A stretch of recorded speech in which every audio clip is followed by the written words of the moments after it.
feitas no Brasil, mas eu não vou deixar ele fugir do tema, viu? É uma questão, para mim, central, porque o tema do debate é Brasil e movimento negro. A gente teve um primeiro bloco sobre questão racial e a gente vai, no segundo bloco, agora falar sobre o Brasil.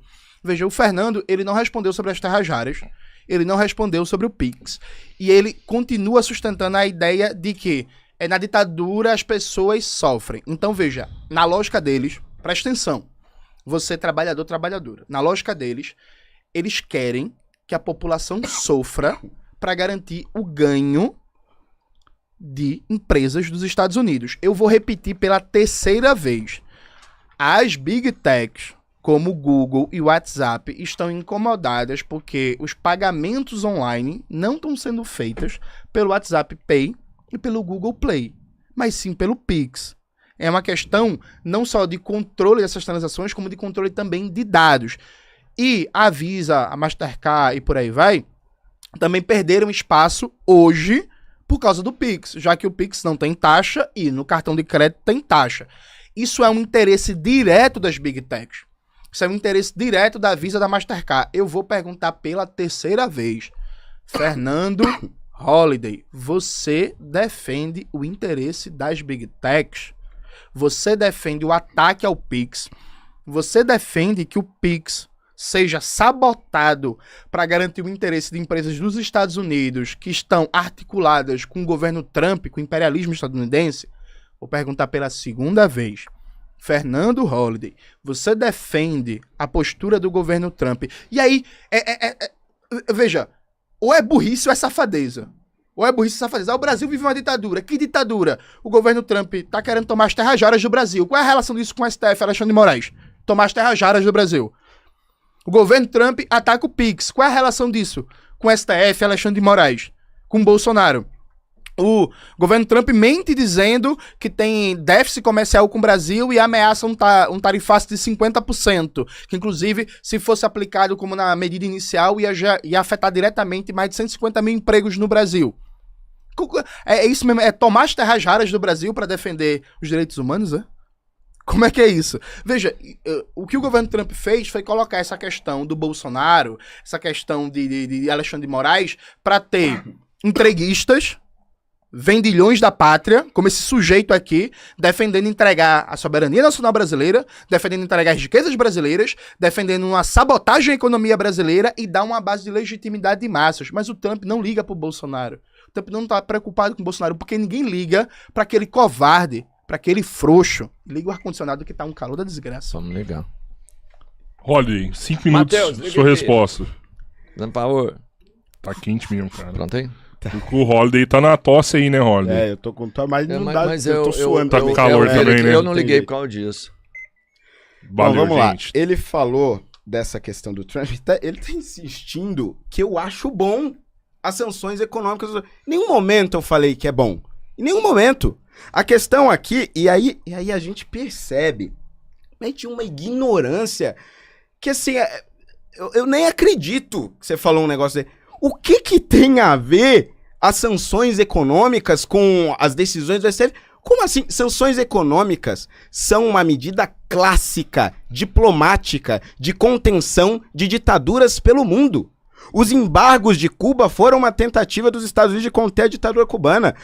As sanções econômicas contra a Venezuela foram uma tentativa de conter Maduro. Agora, em relação à Rússia, sanções econômicas estão sendo feitas contra a Rússia para que tente-se acabar com a guerra na Ucrânia. É óbvio que essas coisas se misturam. E se misturam por uma razão muito simples, porque a economia é também uma forma de relação internacional. Agora, você diz o seguinte, o Trump não liga pro Bolsonaro. A questão não é o Bolsonaro. Por que o Trump prejudicaria o próprio país se ele não acha que isso trouxesse algum resultado efetivo para restabelecer a democracia de um aliado? Os Estados Unidos precisam do café, senão os prejudicados serão os americanos, eleitores dele. Os Estados Unidos precisam do suco de laranja, precisam de uma manga, querem comprar essas frutas baratas nos seus mercados. É óbvio que ele não ia prejudicar os seus americanos se não achasse que um aliado importante está com a sua democracia em risco. Não é bom para os americanos, não é bom para o Brasil. Mas o que é pior ainda? O que é pior é ter uma manicure presa por andar em Brasília. O que é pior é ter uma mulher condenada a 17 anos de cadeia por escrever em uma estátua com batom "Perdeu o Mané", enquanto vocês, por anos, nas ruas pelo Brasil, picharam paredes, invadiram prédios públicos, quebraram vidraças de banco, de prédios públicos e de prédios privados. Os Black Blocs foram um horror em 2013. Tomaram conta do Brasil inteiro. Quantos foram condenados a 1 dia de cadeia? Vocês mataram um repórter da Band. Você lembra disso? Você lembra quando um Black Bloc soltou a desgraça de um rojão num repórter, pai de família, que morreu por conta dessa irresponsabilidade? Quantos líderes dos Black Blocs estão presos por 17 anos? Nenhum! E uma mulher com um batom, escrevendo numa estátua, afastada dos 4 filhos, sem poder ir pra casa, porque escreveu numa estátua com batom? Jones Manuel, eu vou ler outra frase aqui. Porque todos dizem, não, os bolsonaristas falam absurdos. Os bolsonaristas têm que ser punidos porque são radicais. Tem que ir pra cadeia por isso. Olha o que esse cara fala. Assim como eu, por exemplo, sou contra, a princípio, a pena de morte enquanto valor humanista. Agora, no momento de um processo revolucionário, em seus momentos mais agudos, eu defenderia tranquilamente instituir a pena de morte para crimes contra-revolucionários e pessoas financiadas por organizações estrangeiras para derrubar os nossos. Tranquilamente. E aqui uma mesma posição profundamente humanista. Fidel sempre foi contra a pena de morte, mas ao mesmo tempo, nos processos mais difíceis de consolidação da revolução, foi sim usado a pena capital em algumas situações contra-revolucionárias. O vídeo dele defendendo morte das pessoas está no ar há anos. Não houve um ministro do STF que tirasse uma ordem de Alexandre de Moraes, uma investigação sequer da Polícia Federal. Ele tá aqui, livre, falando. Mas não tem ditadura. Não tem perseguição contra a direita. Foda-se esse resto do tempo. Nervoso. Vamos lá, o Jones, 2 minutos pra sua... Perfeito. Ô, gente, eu tenho dificuldades de entender quando uma pessoa começa a perder nos argumentos e ela começa a gritar, ela começa a tremer, o lábio dela começa parece que vai estar tendo um problema vascular. Fernando, se acalme, viu? Respire, você tá perdendo um debate, tá feio pra você, mas você gritar, você ficar histriônico, não vai ajudar em nada. Veja, ele, para justificar o ataque dos Estados Unidos ao Brasil, ele falou em sanções econômicas. O Trump colocar que quer tomar as terras raras do Brasil, isso nem se enquadra na categoria de sanção econômica. Veja, tu tentou dar uma lacradinha e foi um absurdo. O ataque ao Pix não se enquadra, inclusive, também na categoria de sanção econômica. Só as tarifas de 50% que se enquadram numa política de sanção. Mas um governo de outro país dizer assim, eu quero tomar as terras raras do seu país, nem se enquadra juridicamente na categoria de sanção. Então a explicação que tu deu nem cabe. Assim, foi um pouco patético. Dito isto, vamos falar aqui sobre o resultado da política de cotas no Brasil. Deixa eu abrir aqui para citar os dados certinho. Veja, vamos lá. Política de cotas, seu resultado no Brasil. Um estudo feito pela UFBA, UNB, UFRJ, Universidade Federal de Minas Gerais, Federal de Santa Catarina e Estadual do Rio de Janeiro e Unicamp traz os seguintes dados. Entre 2012 e 2016, o percentual de ingressantes oriundos de escola pública nas instituições federais pulou de 55% para 64%. O grupo mais beneficiado pela política foram pretos, pardos e indígenas da rede pública, que hoje são mais de 50% dos matriculados. A Universidade Brasileira, ela conseguiu ter, no geral, a maioria de pessoas não brancas matriculadas correspondente ao que é a composição étnico-racial do país. O nome disso é resultado positivo, Fernando. Holiday, sua pergunta. É a 5ª rodada, hein, Cabeleira? Vamos lá. Tá legal. Depois, se quiser, a gente continua. Por mim tá... Até porque a galera tá trocando uma ideia bem sadia aqui, tá bem bacana mesmo. Parabéns pra vocês aí, mano, assim. Apesar das emoções afloradas, mas tá bem, preocupado tá bem construtivo. Nervoso, tá bem construtivo. Vamos lá, pronto aí, Rolly? 3 minutos. É a ditadura, Xandão tá chegando. Pera seu tempo aí com o 7 Não, Desculpa, vai. Nem deu tempo aí, vai. Vai lá. Bom, vamos lá. vocês percebem que o Jones, voltando pro tema das cotas, ele fala da inclusão no Brasil. Mas ele não conseguiu citar um país, o 193, que revogou as cotas pro sucesso, porque afinal de contas é uma política temporária. Tá nas origens. Inclusive, no julgamento do STF, que considerou as cotas raciais legais no Brasil, esse foi um dos principais argumentos.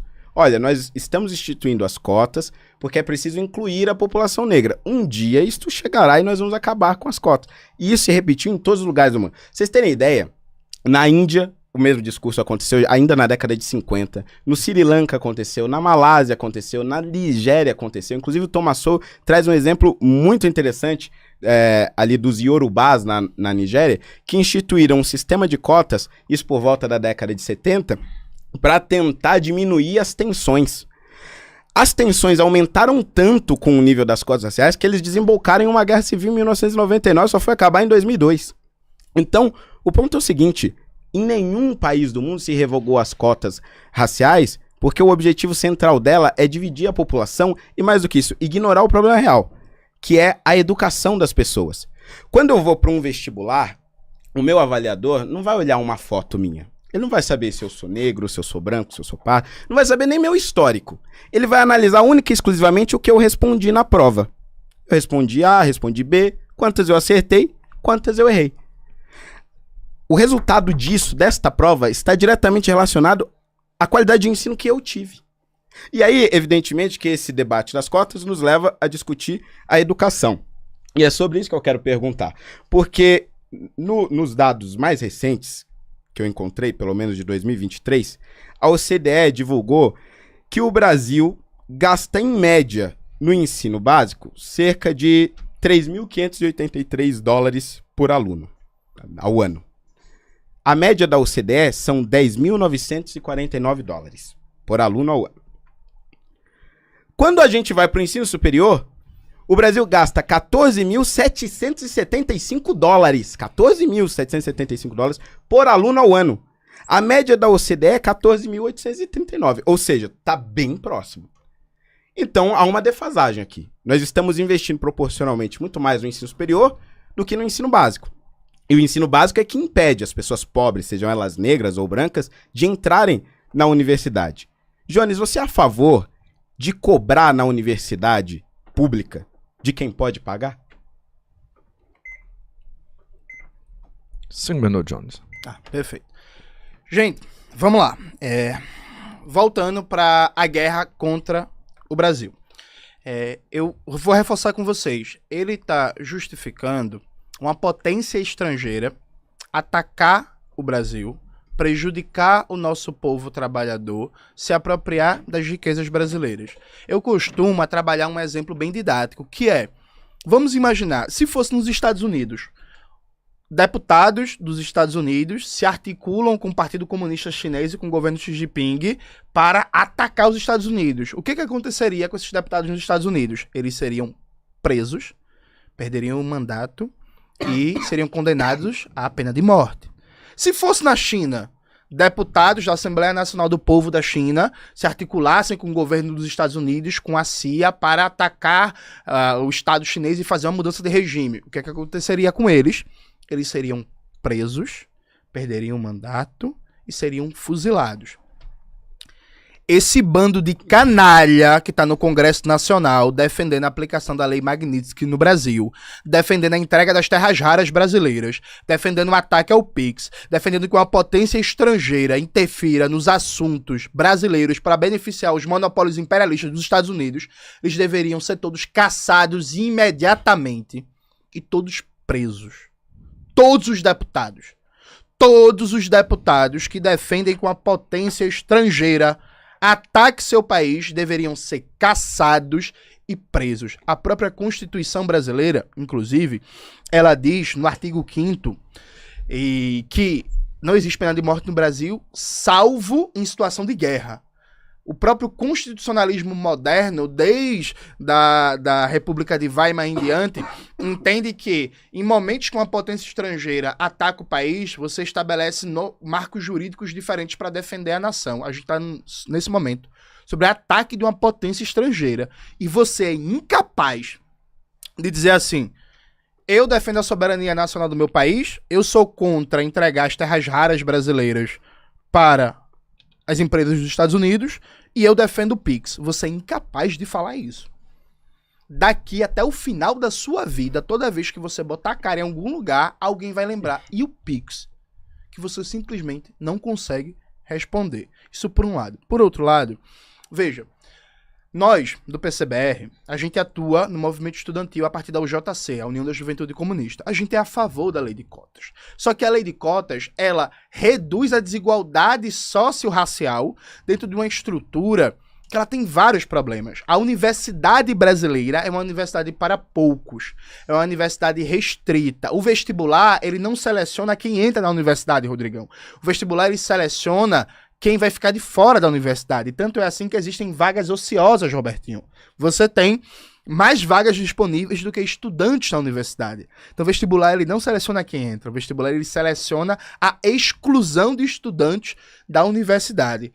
Aliado a isso, não adianta você criar uma política de cotas, o que faz com que aumente o número de alunos de baixa renda na universidade e você não acompanhar com a correspondente política de assistência estudantil, né, que garanta que o estudante consiga permanecer na universidade. Hoje, a maioria dos estudantes que entram na universidade pública, nas mais de 60 universidades públicas brasileiras, federais, infelizmente não concluem o curso. Não concluem o curso por quê? Porque não tem condições econômicas de se manter na universidade só estudando. Então, nós defendemos o fim do vestibular, a universalização da universidade pública para todo mundo que quiser fazer, uma política de assistência e permanência estudantil que garanta que o estudante consiga se manter na universidade, uma universidade que tenha moradia, restaurante universitário chamado de bandejão em alguns lugares, que tem espaço de lazer, que tem acompanhamento psicológico, que fortaleça o ensino, a pesquisa e a extensão e que esteja conectada, Fernando, às necessidades